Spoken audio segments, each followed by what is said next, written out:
don't even know that there's any type of biblical precedence for a worship leader in the context that we have them today. Mm-hmm. I think there's a lot more biblical precedence for a music director, a worship director. David wasn't so much or hymn writer. Not even though, because anything that did corporately, like the only corporate position, unless I'm wrong, please, dear God, someone tell me I'm wrong. The only, like, if you really go back and look at it, like the first corporate worship directors were technically like the Levites, right?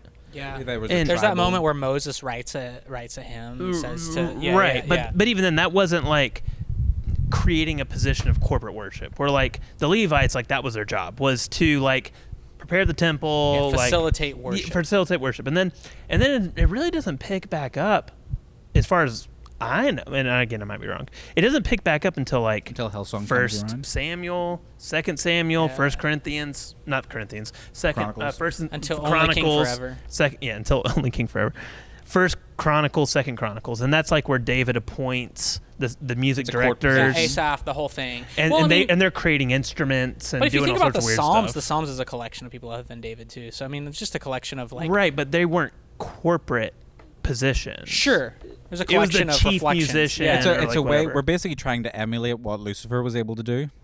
I don't even know if that's true because like I've actually I had a core belief for a long time that Lucifer was the chief musician of heaven, and that he had instruments coming out of his body, and that the human makeup of how we're made actually represented the core of most music instruments, where we had percussion with clapping and stomping, vocals, or even like whistling with like woodwind, and then our vocal cords as well, like as like strings. But I don't even know how much I believe in that anymore, to be fair. I might be completely wrong, because like one person told me, really quick for context, that like one of the core reasons humans were made was to replace the position as chief worshipers for God because Lucifer fell. That may be true. I don't know. Yeah, It's really interesting. Like I'm now like questioning, but like I there's believe that no when I doubt was like 14. But there's no doubt there's an angelic precedent to they brought the worship in heaven, Or that God desires it. Yes. Like there's 'Cause no he doubt does. about that. Yeah, exactly. Has to have it. That Well, God no, does appreciate it. It's not that God. I mean, yes, he has to have it to an extent, but it's more of his singing the praises of his glory is that's the purpose of creation, and the only reason that anything was created was to be a display of glory, and that it's our proper function to give something back for the glory that we perceive and witness and see in our everyday lives. And I think that's, maybe there's something there where the worship leader kind of invites people to consider God's glory in a fresh way that they maybe haven't done before, or at least remember it in different ways. I don't know if you guys would agree with that. It's almost like when you're, I don't know, it's like leading someone to a conclusion. Yeah. Right. Taking their hand and kind of just walking them through the process. Jen and Brian Johnson have a teaching, because like I was like in like 2012, 2013, I was in, man, all Bethel all the time. But they had a because I kind of get hung up sometimes on, is there a biblical precedence for this position that we now know as a worship leader, whose job is to lead the people in worship, versus like a music director whose job is to help train up the instruments and like.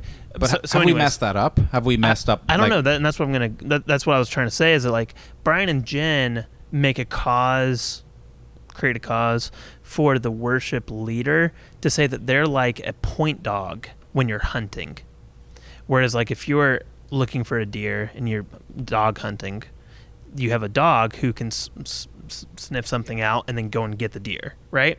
And that's how they look at their worship leaders, is that they're in a position to point, to have a scent out for what God's wanting to do, and then they point it out, and it's the music director's job then to follow what they're doing and direct the rest of the band. It's very active. That's one thing I've noticed. What do y'all think about that? Discernment. That's like it's spiritual very much gift so. of discernment. Robbie, for example, you actively or a worship leader, not just like an MD, but what people would traditionally call a worship leader, as in the guy with a guitar. Do you find it an active role when you do that, or is it turning up and singing the songs and kind of hoping that things go well? Like, what's going on in your mind? I mean, I think it's kind of maybe varies on the person, because I know, like, I don't really know how to word it, but it is like a discernment thing too, I think, because I know, I don't know, I feel like in moments I can, it's like I get downloads in moments very quickly.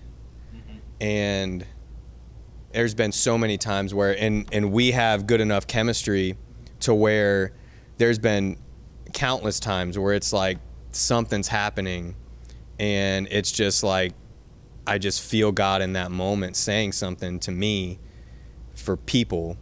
And so it's just like, you're a conduit. Yeah. And I'll just kind of start, you know, very similar to what you just explained. And then Riley's over there, like, he's just in everybody else's ears, like, hey, we're going to go back into this. Like, we're following Rob, like, do this, we're going to build here. And he's doing that. And I'm not even thinking about it. Like, I'm literally in that moment just saying what it feels like I need to say in that moment. Some you know, would call like, that like operating in the prophetic, but it is just discerning the moment. You know, and that's why it's like it's both. I'm just nervous on how to word that. Yeah, because of all the negative. Yeah, things that come with that. Let's be negative. Yeah, but because there is, for the sake of open conversation. Well, because there is a lot of negativity in that, and there's a lot of abuse in that, yes. and it's why, like, there's part of me that doesn't even want to mention that. No, but it's also very real. There's moments where it's like, I know, like, in this moment, this is not me in this moment, and this is like just God doing what he wants to do, and we're just collectively leading people in that moment, you know, like everyone on this stage or platform or whatever, you know. And so I don't know, it's tricky because it has nothing to do with me in that moment, even though I'm the one. It does. Even though I'm the one leading the song. But you're the tool. Not necessarily. I don't feel like it does. You don't feel like it does. No. See, like, as an MD, do you sometimes feel the pressure to, like, I need to make sure I capitalize on that moment? I always felt that a little bit. Yeah, not really. No. It always, and that's, to me, like, that makes it feel so much more pure, because it never is that way. Like, we're literally we're very honest about that side of things, that we just. And it happens. I'm not ever trying to make it more spiritual than it actually is. Yeah. It's like picking the songs is hearing a song, discerning with the gifts I've been given to determine whether it's going to be impactful for people or not. And then doing the song. And doing that weeks in advance, by the way. We do it like a month in advance for everything. And then it blows up our minds how much it lines up. And it's not on purpose, but we're just open to letting God work through us. But I'm not making that any more spiritual than it actually is. But it is I'm not trying. Spiritual. It is. I agree. But I'm not trying to make it sound like I have some sort of like it's not like I've been like, gifted that's exactly this thing, the opposite. and this is what we treat it very unspiritually, knowing that it is a spiritual thing. No, but let's tell the truth here by there's saying no ego in that for me. And maybe God is big enough to work in and through these broken human vessels to pick the correct songs. What I was going to say is that I have no doubt that each one of you does, in fact, have somewhat of a direct line to God, or else you wouldn't have the gift of leading worship, if that is. I guess I don't know if that's. I'm just saying not in any way that anybody else has. I may like have a specialty in a certain area, or you've taken time to steward a gift, of course, and cultivate. Yes, I think that's important. But I agree that I mean, it's good to hear that there is. I think it's important to have an active discernment when leading worship, because to me, I always saw it as, I mean, some people say the thermometer and thermostat thing, where a thermostat sets the temperature and a thermometer reads the room, but I see it more like a worship leader is in a lot of ways stoking the fire, like shoveling more fuel on it, and telling people to, you know, to wake up out of that slumber that they usually are in when they come on 9:15 on a Sunday morning or whatever it is.